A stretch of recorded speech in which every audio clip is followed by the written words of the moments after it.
ụtụtụ ọma nụ ụmụ ọdịnala Igbo. Asị m ka chi tata bụ eke ketara anyị ihe ọma ma kepụrụ anyị ihe ọjọọ.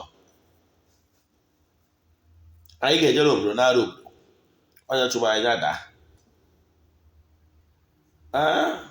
Onye isi anyị na-awa aja ya were nke ya chụọ. Onye fụrụ anyị lụta nwunye nwụrụ anwụ ọzọ ga-anwụ. Asị m ihe anyị eri ya bịa, ihe eri ya bịakwana. Ihe ọma dị n'elu ya dara anyị na ọdịnala ya pụrụ anyị ome ka ụwa were anya ha wee fụ. Asị m onye ihe chi ha anyị ji wee dịrị anyị dịgbu onye a na ndụ, onye si ha anyị ji wee nọrọ anyị nọgbu onye a na ndụ. Asị na anyị ga-adị ka abụ ana na-anọ n'ọnụ ife ọya eri abịa. Ise n'ụbọchị taa anyị bịakwara n'ụbọchị taa n'oge awa nke eziokwu, nke ọ bụ mụ nwa bụ Ogbuefi EZE-ANA Ugochi tubelu na oraifite na-anọ n'isi ya. Abụ m onye isi nchụaja Ugochi tubelu Odinana temple, ya nakwazi onye isi nchụaja Odinana Restoration Prayer Ministry. Abụ m onye mgbasa ozi ọdịnala Igbo. My mission is to help people live better life.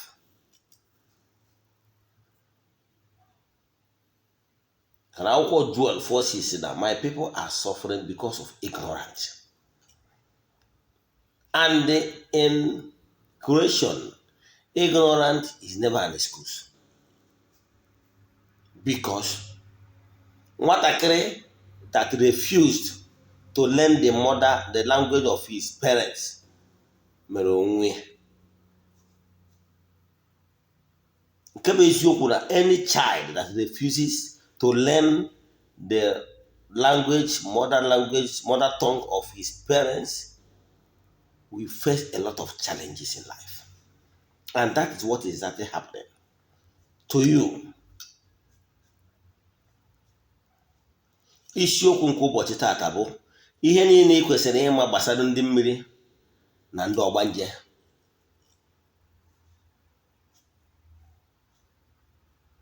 Mana before gaa n'iru, o nwere ihe m chọrọ ịkọwa before bịa na topic anyị maka ịbịa. Ọ meseji nkata m na mmadụ kpapụ kịta. Ekwuona m ya time without number. Ọ bụrụ na na-esi na-agbasịala gị afa, ọ bụrụ na na-agbatara gị afa na ị ga-efe idochi onye ụwa gị na ị ga-alụ agwụ na ihe ndị ọzọ, nwere ike ọ bụrụ na ụchụ dị n'ụzọ gị, nwere ike ọ bụrụ na ndị amoosu dị n'ụzọ gị, ị nọrọ na-eme argument n'ife idochi onye ụwa gị mgbe gburugburu n'irubugo agwụ mgbe ị nọ na Nigeria before ijewe obodo oyibo. Hey, there is nothing Musa no go here forget. But I don't blame anybody. It's because of ihe ndị ụka ọbịa mere anyị, ndị anyarị mere anyị taatị. Ndị Igbo anyị wee chefuo who we are. Mma ama atụ dị iche iche before mbata nkụzi taa. N'ịrụrụ agwụ abụrụ onye ahụ dị mente nọ ị na-echukwa agwụ gị. Agwụ alụrụ gị na vileji enwere onye na-echukwa, emere abandon. Ọ bụrụ na ị mepere akaụntụ na bankị ị na-echukwu ya, ịma ọ na akaụntụ ya aba dormant, ọ nọrọzi ọlụ. Ka mma atụ, ọ bụrụ na alụrụ gị agwụ a na-alụ n'ala, rụchaa agwụ wee debe ọkụ maọbụ na-edebere ite, ị gara agbanye mmiri na ya. Anyị agwa gị na ọkụ a na mmiri ama atara na ị ga na-agbanye ya mmiri stedi. Ọ ya pụtara ije na be ndị dibịa ebe ọ lụrụ agwụ ifu ite agbanyere mmiri. Ọ nchukwa nke a ofu. Mana ọ bụrụ na alụrụ agwụ mana ị nọrọ nso, o nwere onye na-echukwara gị ya. Onye batara ndị n'obodo oyibo maọbụ ndị nọ na ngwuru ebe e nwere ụka, maọbụ na ngwuru ebe na ọnọrọ nso, maọbụ ebe ngwuru ebe riri eri ha dị na-ama alụ agwụ.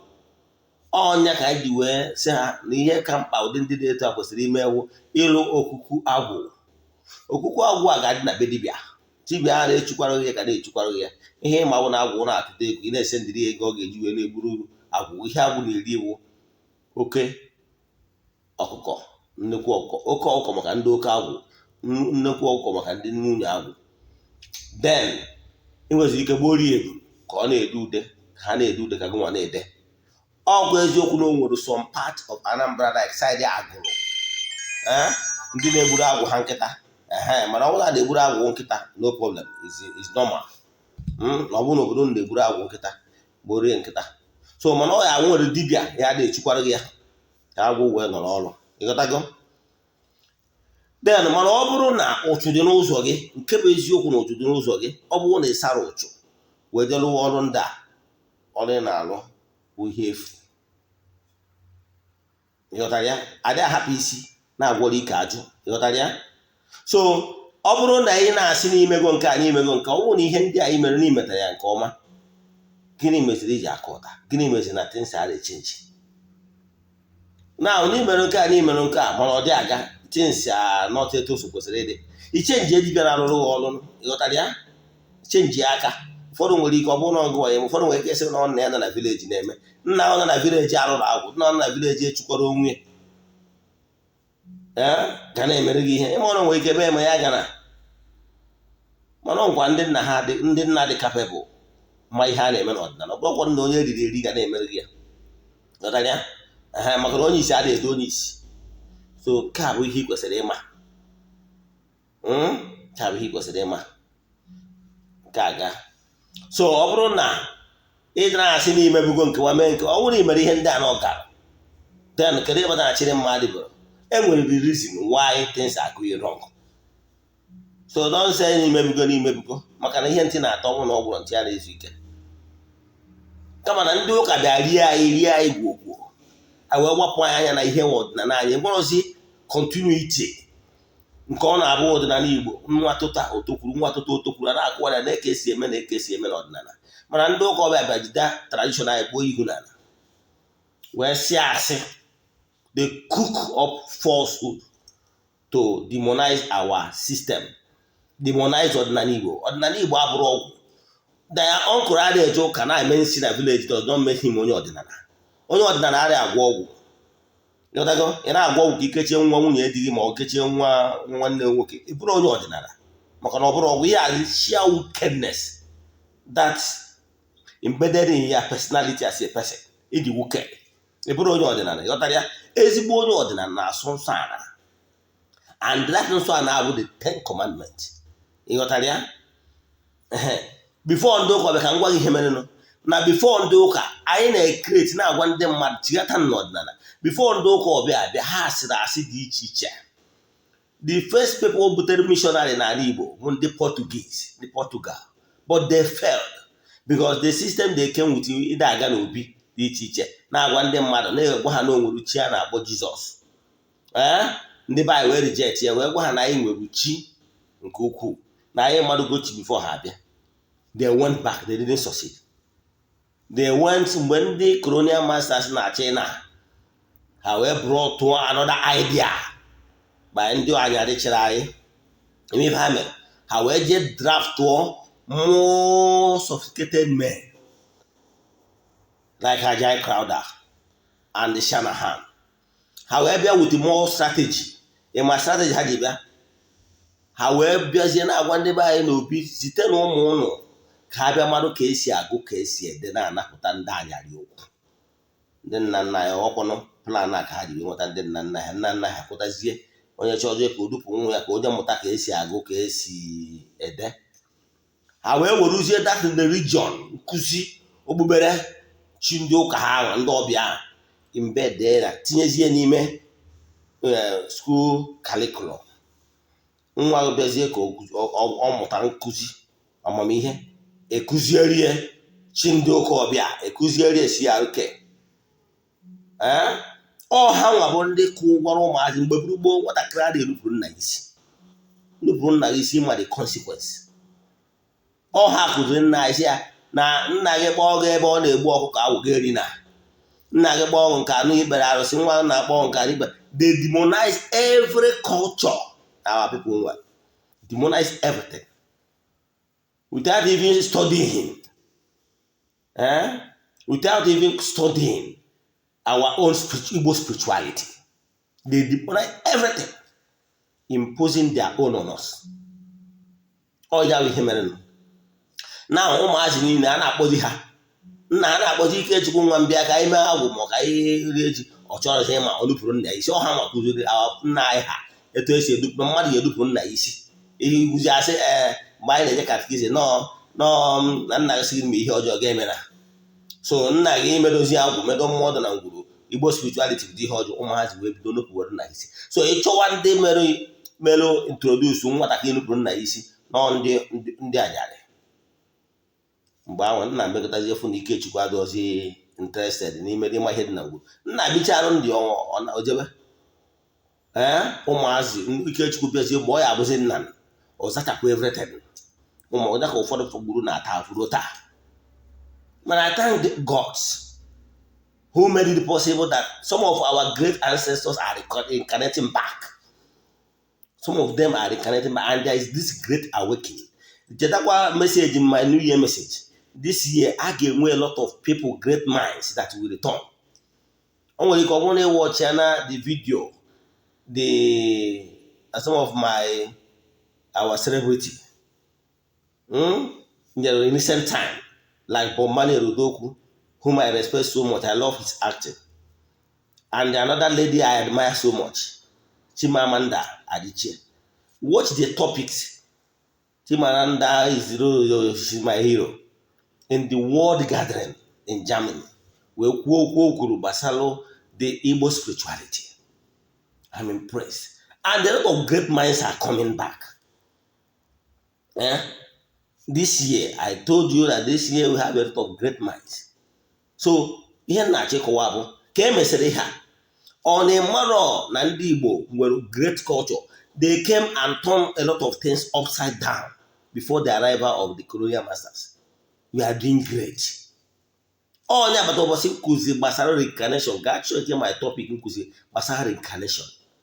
Ifebe nkọwara ya onye Igbo nwata nwaanyị Igbo na-eje anụ di na mgbọsị agha a na-agba nkwụ gị nkwụ nwaanyị na mmụọ dịbe nna ya na-eso eje di. Onye kpatara na mgbe gburu na ụmụ nwaanyị ya bụ ije di na be na ngwuru emejọọ ya o wee tiku udo tiku mmụọ be nna ya si n'ozukwu ome ewe na-eme ya ụdị akaje dị etu a na ngwuru a. Unu megide ihe nwaanyị a nwụọ na ngwuru a that cause anwụ ike bụ nwaanyị a na-achị nwa ya ka ụfọdụ family na-asọfe taa. Nwaanyị a na-achị kwụsị na mmenwu emewure na ngwuru a na onwere nwatakịrị ọnwa anyị ọbụla anọ na ngwuru ajere ije dị ama emewu. Olee kos anyị na-enye ya anya nwụtị ọ na-eme ọnya ụfọdụ famili ya na magụ ụfọdụ agbụwa famili emenwe ndị ya agbata ọ bụrụ na ngwuru emewuru nwaanyị bịara ije dị emewuru nwata n'ụzọ dị iche iche o wee lee kos ọmadị ile na-eto ọma esi dị ile wụ n'ime na agbụrụ m gị nwere onwe gị tontere mmadụ the consequence na ndị nna ụfọdụ ndị famili gị mere ihe adịrọ mma iwee si mee ka ọba si mee ebere wee recognize ya wee yotuo mmụọ ya bụ na ihe a ma eme gị nwa affect as a person. Ndị ọzọ niile mgbe ha ji teta ụlọ abụ ụtụtụ ha ịghọtara ya mgbe buru ugbo ahụ ya kpatara na nwaanyị bịara ije di na-eme mgbagharị eje mọchụarị emechaa nwaanyị maka na ndị Igbo believe na nwaanyị ga-eri nkanet kwa bak na ebe o si n'ụwa. I believe in onye kpatara our grandfathers adịghị ekwe ka eburu ha mụọ die mọchụarị because ụfọdụ n'ime ha believe by so processes enwere ike nwee a lot of distortion to their ethnic clock. Nwere ike because at that time mgbe n'ibere ya ọ ka nwere link ọ ka nwere link with the spirit, the body that is the real core person. The spirit can well link with the body tin mgbe etinye n'ala. Onye kpatara na ịmara n'ụbọchị a na-akwa mmadụ na mmụọ onye ahụ na-abịakwa na-akwa ahụ ịghọtara ya tin emezie farewell na-eniri ya gwa ya ịghọtara ya if not onye a ka adị headband. Then minus that one mgbe ahụ ịmara na nwata nwaanyị mgbe gburugbo nna m uju ọnụ ya gwa m si na mgbe fọ ndị ụka abịa na nwaanyị na-awa oje ije di bicha na be di ọnwụ na nwaanyị nwụọ eburu eje ebe nna ya je nye ya ihe eji eme ihe bụ ka nwaanyị a wee reincarnate kwa back na agbụrụ ya. Mana ndị ụka ọbịa bịara na-agwazi ndị mmadụ na through marriage ndị ọcha na ndị na nwunye abụrụgo ofu dị afọ ọ na-aga enizie na be di ya. Ifere ebe si mee introduce ini na be di ya. Oke, mgbe enibezie na be di ya, mana ọdịnala Igbo ka nwekwara ya kwesị ike na ifirifu na enyi na be di ya na-aga eko na ngịga. Nwere ike ọ bụrụ na iwu onye Igbo ịma ihe a na-akpọ iko na ngịga. Iko na ngịga onwe ihe a na-akpọ n'ọdị m ozu, a na-akwa ozu ebe a na-akwa ozu nwaanyị. Example like nke ndị Friends ma anyị jere ụbọchị 27th iru ebe ahụ ụbọchị a na-akwa ozu nwaanyị, ndị nwe ndị be nke nwaanyị nwa ha nwụrụ a na-enyi na be di ya. Emechaa mmemme ọha bụ ndị nwe ozu, enwe special thing a na-enye ha. Onwe family ọya awọwụ na-enye ha ewu, na-enye ha many things. Onwe ndị agha akpụ ya efi ma ọ bụrụ onye bịara mụtacha ya ji efi ada nwaanyị abịa. Example na nwaanyị onye ọzọ obodo bịara di na oraifite, bịa na oraifite mụta nwoke mụta nwaanyị, efi di na anụ ada ya nwaanyị ji wee bịa. Enwere ike ọ bụrụ na onye ka a ga-akpụnye ndị ọzọ obodo. O nwere mmemme ndị ọzọ na-adị na ma ji ma ngịga ma so many things ma a na-achịgharịkwu akwa na village ka ị mara ihe na-emenụ. Mgbe ahụ emechara mmemme ndị a maka na ọha nwe ozu. So ihe ndị ahụ enyere ha ụfọdụ na-emume ewu ma ọkụkọ bụ ihe ndị ọdị na-adị na ya ha ka ha eji wee na befa jee mee mmemme. Eziokwu na obodo ọbụla na-eme ka nke ha si dị, mana a na-akpọ ya iko n'ise na ngịga. So mana mmemme a na-eme ewu na nche na ngịga abụ n'ọkwa ozu anwa the spirit of the woman ka ha na-akọlkwa back to her root, so that ọ chọkwa ịnụ ụwa ka ọ nọkwa ụwa na be nna ya. Ịghọtara ya? Despite na enire na be di ya, mana that mmemme ahụ ise na ngịga abụ ka akpọchiga spirit ya back to her root for incarnation. Igbo spirituality dị great. Ka anyị nata n'ọdịnala bụ ụzọ ndụ. Then n'isiokwu ndị maka ịbịa n'ụbọchị taa, echefuna agụgụ m ọfọ na temple maka ndị enyi m Friends of the Temple, ndị ihe anyị na-eme na amasị. Ndị na-ahụ ha wọchịa vidiyo ha tụsara ya ndị ọzọ, asị na Chidimma ya dịrị ha. Then na-ekwukwa okwu gbasara ndị chọrọ isonyere anyị na monthly rituals anyị na-eme kwa ọnwa. Nke Febụwarị ga-ebido na Febụwarị 6, all 14 days rituals. Ọ bụrụ na anyị mesịa ya, then anyị chụọ aja mee saraka bụsị a ga-achịkọcha. So ọ bụrụ na ị chọrọ isonye, ọ kachasị ọ bụrụ na iso na ndị na-asị na-agbachalụ ha afa na ha enwere ego eji alụ ọrụ. Ị nwere ego eji alụ ọrụ, ọ bụrụ ị nwere ike isonyere ụlọ anyị na ụdị rituals a 14 days rituals. Sonye na mmemme any activities ga-enyere gị aka wee draw some blessing and strength. Inweta ego ka ị wee rụọ ọrụ dị n'ụzọ. Ma ọ bụkwa ndị iso na ndị agbachara afọ isi na ị nwere ego eji alụ ọrụ, jee wọchịa my video ebe m kọwara ihe onye nwere ego ọ ga-eji rụọ ọrụ ga-eme. So ịchọ isonyere anyị na February ritual, send the message, submit to go your prayer request. Ka gwa gị etu ihe esi wee mee iwe sonye na ya. Ka ọzọ, ọ bụrụ na Igbo onye nwere call mana ị chọrọ ịbịa ọzụzụ Ugochi Odinana Temple, send the message. Ma ọ na ị chọrọ visit temple for learning Igbo spirituality, you are free to come. My mission is to help people live better life. Nke ọzọ si bụ fọ nke n'iru lecture anyị n'isi ụbọchị taa bụ ndị mmiri, ihe kwesịrị ịma gbasara ndị mmiri, ihe kwesịrị ịma gbasara ndị ogbanje. Gịnị bụ ogbanje? Ndị ogbanje iyi ụwa mmadụ. Gịnị bụ ndị mmiri? Ndị mmiri so na the elements. Enwere entities of power dịka m na-esi akọwa. Amara ka m esi wee kọwaa the Igbo spirituality ka iwe ghọta how things work in spirituality. Now, Chukwu okike nke pụrụ ime ihe niile, the unmovable mover, nke kere elu ka ha na kere entire universe. Ọ nọ na throne ya as the creator of the whole universe. However, enwere other entities of powers. Enwere other principalities, enwere other elements wee gbarata na to lower elements beings ndị na-enye aka to govern the universe. Enwere ndị ichie, the sense and the rest of them.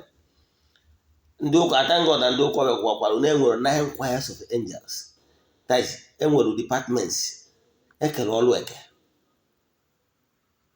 akwụkwọ ndị ụkọ bịa gwụkwara na-enwere 24 elders gwa na-enwere ihe anọ dị ndụ gwa na-enwere 9 choirs of angels ihe niile ahụ carriers of power wee gwakwa gị na earthly governance bụ prototype of what is happening in the spiritual realm.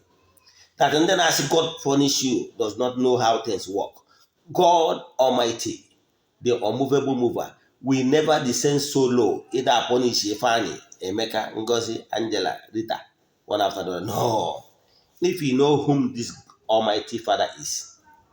Ịghọtara ya? Mana enwere the entities of powers, forces of nature, ndị ọ bụ ọlụ ha ịkwụ onye ọbụla dịka ụgwọ ya si dị, both whether reaping or benefiting. All have 9 and forces of nature. Na earthly governance will prototype of ihe na-happen in the spirituality. Now, na enwere ndị yi ụwa mmadụ, enwere ndị ọgbọ na-eweta uke, enwere ndị gị na ọ bụ ndị ọ bụ gị na ha even in the spiritual realm. When you are still a spirit jam before you reincarnate here on earth, sometimes enwere nkwekọrịta gị na ha kwekọrịta. Ọ ya ka anyị wee kwuo ụbọchị nkụwa gbasara dada si na mgbe ị ga-ekpe ofeke ka ọ bịa na-eseparate gị na ndị otu gị na onye anwa na-echu gị echu, maka na mgbe o separate gị na ndị iyi ụwa gị ndị otu gị ihe emezikwa ụwa gị. Ndị abụdo kwesịrị na-akụwa gbasara ọlụ mmiri n'ụbọchị taa. Akụwabugo ya mbụ mana m na-akụwakwa ya ọzọ. Mgbe a na-ekwu maka ọlụ mmiri, kedu ndị bụ ndị mmiri gị? Their elements. Taa bụrụ ụbọchị m akụwa gbasara the spirituality down to this cross material. Mana ihe na-achịkọwa ebe a bụ na enwere elements. Example, enwere ndị Igbo n'ime ọdịnala.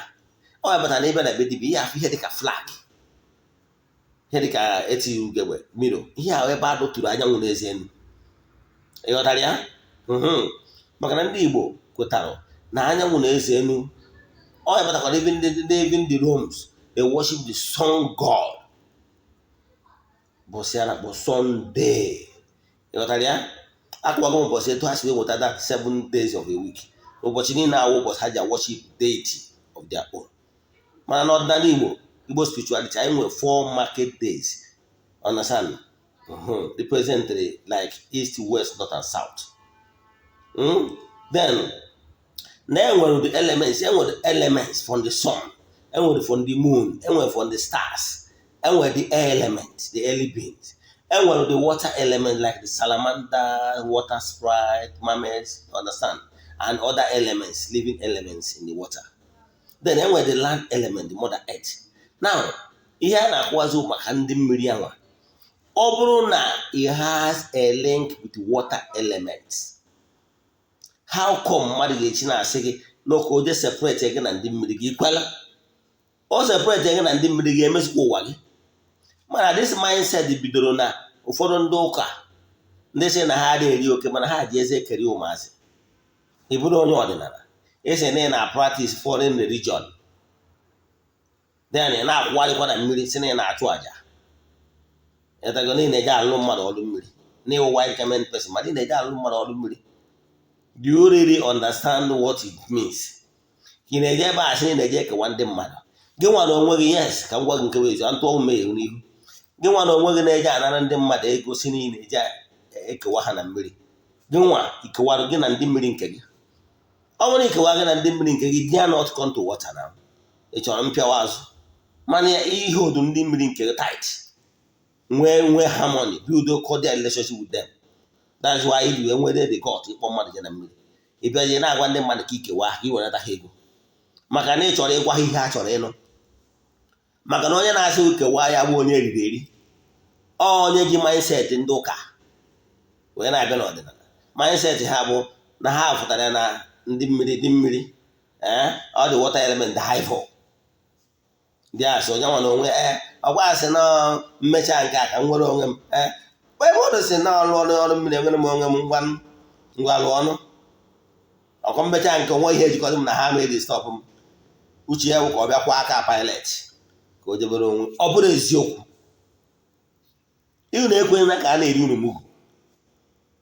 mmadụ asị ụlọ na-ekewa gị na ndị mmiri kwelu all ya elements ekewa gị na ndị mmiri emesịkwa ụwa gị ịma ọnụ ha bụ ndị ụwa ha bụ ndị na-aba akị ha bụ the spiritual workforce that if you build harmony I enwe synergy between two it give you a good relationship good rapport with them ị pụtara ihe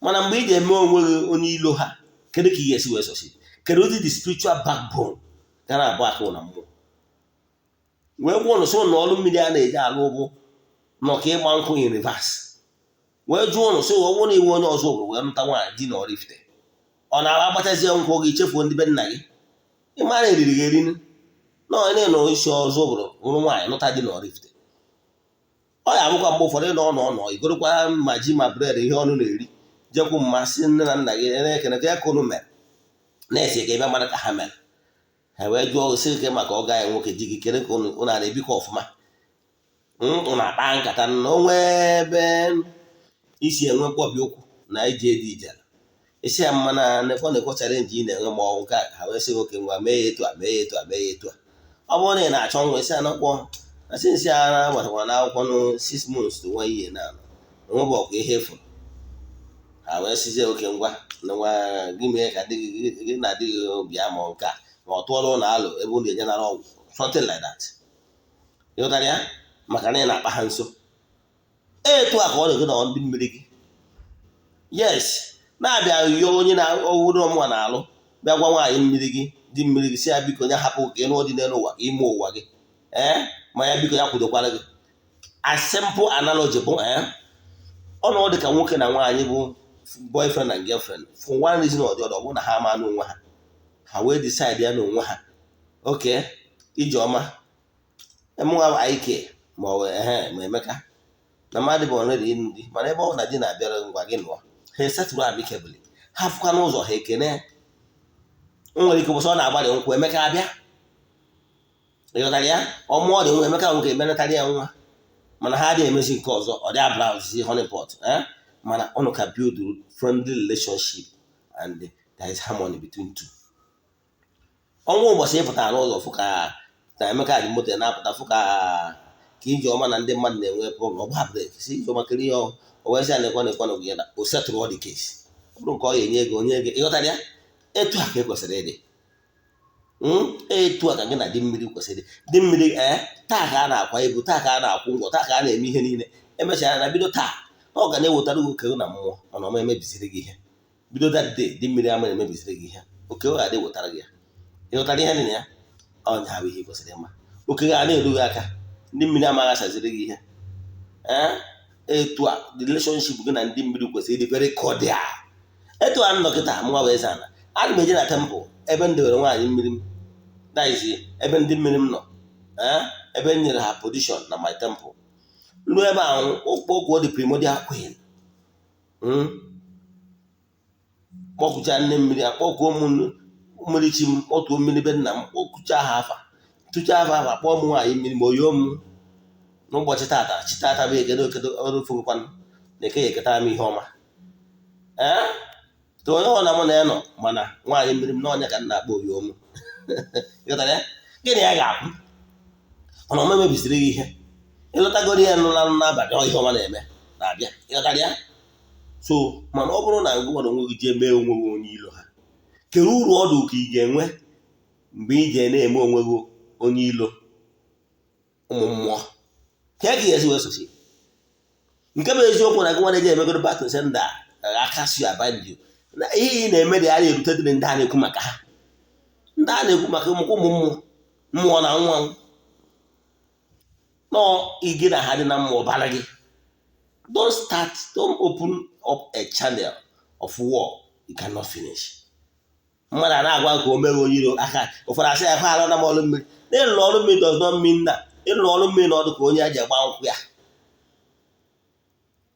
ịnọ ọnọgoro ihe ọnụ na-eri ji esi ndị otu gị because I see ya people see a marina is always a marina igorokwa ihe ọnụ na-eri ya sị ekenekwa m ụnụ na-asị ka mmadụ ka ụnụ mere ka m bịa jụọ ụlọ ha etire ha ihe ọnụ na-eri tichaa ihe iwe ihe ha si biko na nakwa ihe na-eto ihe na-achọ na ihe na-achọ ego na ihe na-achọ di na ihe na-achọ nwa gosi anya sị ya biko ha nyekwa gị na ọgwa na ha nye ya bịa kene ịnaba efu ka ha ga-esi na-awere gị ọnụ yatago so etu a ka ị ga-esi wee na-echukwa ndị nke gị ịnụ ọnụ ijeke o nwere mgbe m kọwara ndị mmadụ mgbe fọ mbido ọrụ wee jekwa ndị wee si nwaanyị mmiri m si ya ya so ekwe ọkụ mmadụ the primordial queen nne na-eme mmadụ odogwu nne na-eme mmadụ eji amadụ nne na-ebiri mmadụ ede nwaanyị mụ na ejiri achị the queen mother wee jee na mmiri chimsia na ihe nchọrọ mbuli elu ha buli eme elu nye m too much money na nchọrọ ka m bụ one of the greatest dibia ịghọtara ya and na nchọrọ too much money ego igwe na ọ biri ya ka nchọrọ ewu and nke eziokwu na ha na-eme ya njakịrị go back yes na nchọrọ iwu billionaire and they promise they will do it. That's how you see me, I'm they are doing it. In my himmel. Ngori ho wee gwa ha sị na mma abịa na I think ụbọchị nkwọ. Yes, I don't go ụbọchị nkwọ ka njime yes. Maka na amụ ụbọchị nkwọ nwe sị na mma abịa na mmiri a 4 nkwọ consecutively. Nkwọ nke mbụ goro nzu goro edo goro ego ayọrọ goro ụmụ ihe ọnụ na-erigasị name them biscuit bread and rest of them. Ruo ebe a kene ha wee sị na mma abịakwa n'ụbọchị taa n'ọka mme gịnị ka nye ihe ọ na-eri ka ha nye m ihe ọ na-eri ka nye ha ihe ụtọ ka ha mee ka ihe ụtọ na-eme na ndụ m ka ha bụrụ eme n'ime odogwu be meji amat mmecha ya wee dọrọ ha mechaa wee were ncha joy wee saba na asacha na asapụ ụtụ mmadụ na ibu grade dibia ka ndị wee kwu maka ya na nchọrọ okwu ọbụla m kwuwere ka m kwute ihe ọrụ ọbụla nlụba ka lụta ihe mechaa ka na saa na nkwụ ọdọkwa na mma abịakwa werekwa nkwụ ọdọ orukwa nkwụ ọdụkwa ngoro ihe ọnụ na-eri ihe a na-ekwu n'ọwa ka gịnị ihe mmụọ na-anakwa n'ọwụ recognition ka ọda elements ka gị na ha rikọọ maka na ha bụ ndị otu gị ha ka apụtoro gị n'oge mkpa maka na onye ekene nsọ ekene ngorokwa ihe ngụkwara ụkwara ego na-ama n'olu 1000 efere white na ụmụ ihe ọnụ na-erigasị ihe ka mkpa bụ ncheta ọ bụrụ ihe i nyere mmụọ onwe ndị na-abịa na-asị bụ eze ana na-egburu chi ya egburu ma ọ jee egburu chi ya egwu si ya egburu chi ya ewu does not mean can't anything. Ị nwere ike igbo chi ya ewu mana imere ya ọfụma ma ọ na igbo ụchụ ma ọ na onye lụrụ ya arụtara ya ọfụma ibiri onye gburu ọkụkọ aka na-egweta blessing ihe dị mkpa wee obi na onye lụrụ ya nọ so wee were ihe ọ na-erikwa jekwa nyekwa ha si ana m abịakwa nkịta ka ịbụa jetakwa ha ụmechakwa nkwụ ahụ na-agbasa na mma abịakwa nke ịtọ na nkwụ na-abịa werekwa nkwụ nke ịtọ nchekwa dukwa wee kwa ofu ihe agwa sị ana m abịakwa ọzọkwa n'ọkwa ihe a na-ayọ na mbụ n'ọnya ka eze ana ka na-ayọ mmekwa dị samtin ahụ nakwa orukwa dị fọtụ nkwọ mbịakwa binyekwa ihe nji yọkwa ha ya wee sakwa ahụ nwanne emechara m ihe a mgbe nka bidoro dibịa ọfụ mechaa na ya ndị a wee sị na ha ya ebunye m elu bunye m too much money adọghị nshọ na m na-enwezi ụdị ohere anwa ide ejezi like that ihe m na-emezi ije na-achụ aja na mmiri njezi ịlụ ọrụ ụmụ opportunity ahụ mana adị m enwezi time idezi yọwa ayọ maka na ha ebigo m ike maka na ha edozigoro m ọnọdụ maka na ihe ọbụla m yọrọ ka m na-enweta so and etu ha mere m ha ya emere gị ya so onye ọbụla na-asị ka ekewa gị na ndị mmiri hey onye achọ ọ gbọrọ gị asị o nwere ike ọgwụ na ọkụ osi mara ikwewu na agwụ ndị oraifite Dover you agree ọ chọrọ ịchụ gị gbapụ oriọm so oriọm gbafuo now mesịa nka gị na ndị mmiri chukwa ha ịchụkwa ndị ọgbanje mmiri enwere ndị ọgbanje mmiri nwere ndị ọgbanje enu ana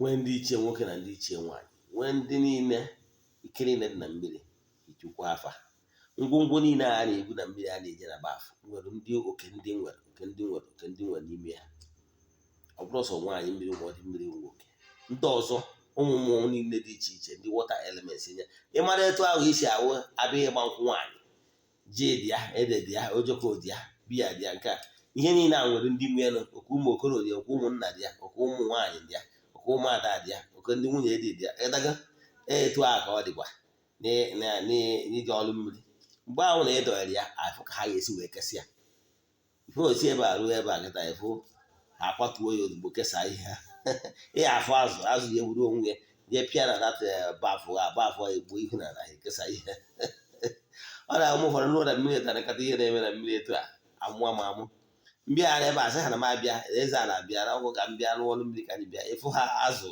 adịghị abịa so ọ kacha dị mma dị ka a na-ekwu okwu so imechasị onye ọ na-asị oke kewa gị na ndị mmiri ikwara ten nke maka ndị ọgbanje onye batara n'ọgwụ na nrụsị ọrụ mmiri na-anazi o nwere nke nna adọwa n'ụzọ nke ahụ maka ndị ọgbanje nke enu ana ya so ndị ọgbanje bụ ndị abụọ ya ọ bụrụ na imekọtara ha ha nwere ike ịgba ya ụgbọ na mmiri ọnya nwere mgbe ụfọdụ nwere ike nọkọta eto efu ndị mmadụ asị na ọ na-ekopụzikwa ekopụ ma ụfọdụ asị na onye ara ma ụfọdụ akwa ofu ihe kpọọ onye ọgụ mana on a very good day na onye ahụ adọrọ ịghọtara ya mana o nwere ike ọ bụrụ ndị ọgbanje na ndị ọgbanje na ihe ị kwesịrị imere ha awụ kwalụ ha ibu ha kere ha ọ bụrụ na ya akwụ ndị ya akwado ibe akwa ibe ọ bụ ndị agha eke mana onye na-agba afọ ya agbazi marụ ndị dị involve ghọtago na aka ghere otiri aka na ndị ọgbọ na-eweta uko otiri aka ma ọ bụ sọ n'ọsọ ndị ọgbanje mana ndị a niile bụ ndị ọ ga-abụ nke bụ eziokwu na ọha bụ ndị ọ ga-abụ ya workforce if you are in good terms with them you know they are there for good they are helpmates they are there to help you ọ nwere onye ya bụ imejọ etu a o wee sị na ihe i mere ya that he will suffer imeri o wee wutie o wee baa akwa wee kpọkwa ezumezu mmụọ tinye na ese wee si na ihe onye dị etu a mere ya akwa ahụ o bere na arịrị ahụ o bere ndị otu ya ndị ọgbanje ya apụọ ọ ha wụ the force ha pịawa agha ịfụnanya the elements that every human being once he develop their spiritual consciousness he nwere ndị ọgbanje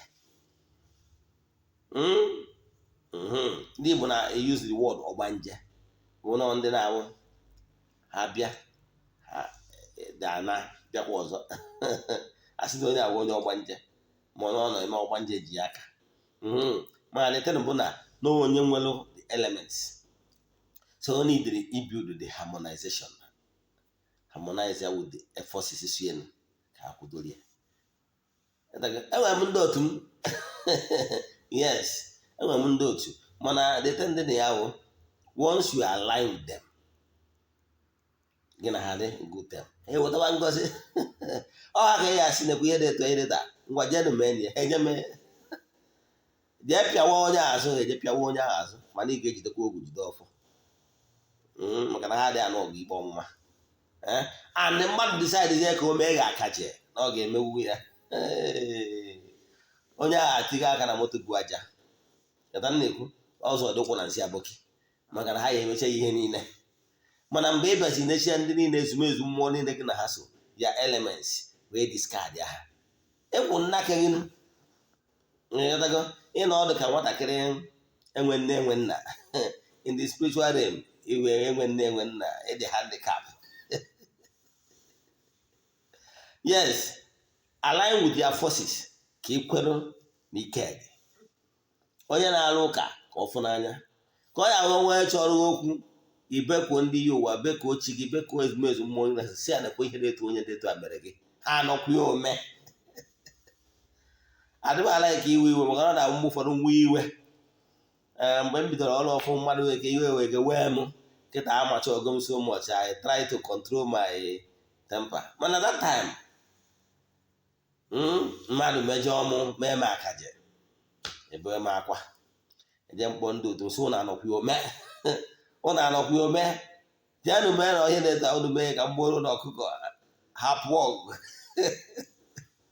ịghọtara ya so etu a kasị mana kịta mụ na ha very harmony na ihe na-emezi ewu kama use ha for positivity yes ọ bụrụ na mmadụ mejọ m kịta ihe na-eme mgbe ụfọdụ etu anụmanụ amụ onye amara ihe o mere onwe ya ịghọtara ya I can't descend so low iji because of ihe mmadụ mere m je tụgharị n'ihu mụ na ha ndị mụ na ha so no instead I use them to go and bless somebody to go and do something this particular work ga mere na onye na onye a mere m obiọma jee gozie ya ejebe ka a ga-esi weta favor ya adị surprise so ọ bụrụ ihe dị na ya. So ihe na-achịkọwa bụ ndị mmiri gị na ndị ọgbanje gị sitesie ha ike. Onye ọbụla na-asị ya cast aband si onye ahụ na nwere ihe ọ na-akast, nwe ihe ọ na-aband, na onwere onye ọbụla any mortal ebe Jizọs ndị oke ọbịa mgbe ọ bịara o nwere ka o si wee sị ndị ụmụ mmụọ dị elements they should die. Okwuru ya even the considered negative ones si n'ebe onye a unu ji aka pụọ maka na onye a na ezinụlọ ya chọrọ ya si n'ebe ọ nọ pụọ, mana ọsọ ha daa ọsị dai ọsị faya ọsị na elu nwere ọgụ na nwere ọgụ, mana unu na-ekwu ya ọ dị cross over night ijego na-asị faya ya n'ihi na ọkọrọ oke nkume a wee na-asị ka ọkụ gbawa dị niile gbawa tọtọlọji ka ị na-akọ ọgwụ nwanwụ ndị Farisi ndị na-ekwu si na ha che na ha ji na-ekwu ọtụtụ okwu che na site n'ụzọ dị etu a na-aka na ayọ ha ya gwe ọdịna akwụkwọ ndị ụka ọbịa ịghọtara ya. So try to align with entities of powers, make friends with them ka ọ gaziere gị. Aka m bụkwa onye nke gị Ogbuefi EZE-ANA Ugochi tubelu. Onwe ajụjụ ọbụla ị nwere n'ịha nkụzi taa maọbụ ihe nkụzi gboo maọbụ ihe ọbụla na-agbagwoju gị anya n'ọdịnala Igbo, sendere m meseji aga m enyere gị aka. Sendere m meseji 0805 ọnwụnị n'obodo oyibo echefukwala itinye +234 805 78 37672. Feel free to call me, feel free to do video call with me. I answer my call, I pick my call. Nothing like PA or whatever, no. I pay attention to my viewers and followers and friends. Ya gasị ịnweta vidio a ị na-erecha ya tụsara ya ndị ọzọ, comment ya na our YouTube channel. Very soon by June I will gift menye one of the great followers. Kachiri mma wee dị Igbo maka anọ a sị na maka ga-emere anyị na anyị ewu isi Afrịka